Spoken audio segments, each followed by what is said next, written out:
चैता मास लगले टिकोरवाए रामा। चैता मासे लगले टिकोरवाए रामा। चैता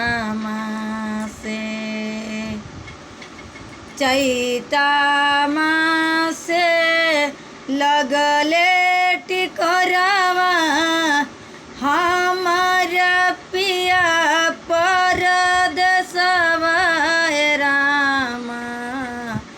चैता मासे लगले टिकोरवा रामा।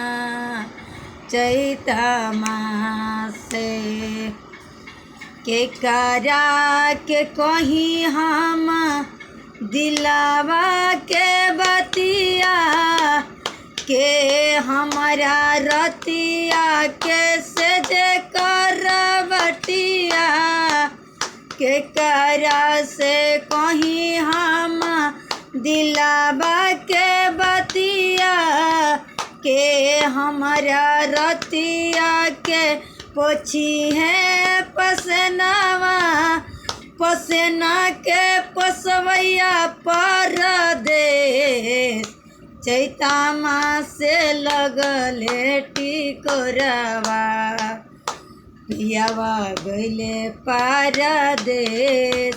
चैता मासे लगले टिकोरवा छोटा का दे बरवा हो बड़ी हुला चुलिया खोले ला के बड़िया खोलावे लगल चोलिया। चैता के गरम बरदास चैता मासे लगले टिकोरवा। चैता के गरमी न सहाय हे चैता मासे लगले टिकोरवा पिया गइले परदेस के फोरी है आमा के टिकोरवा पी काट दिली तो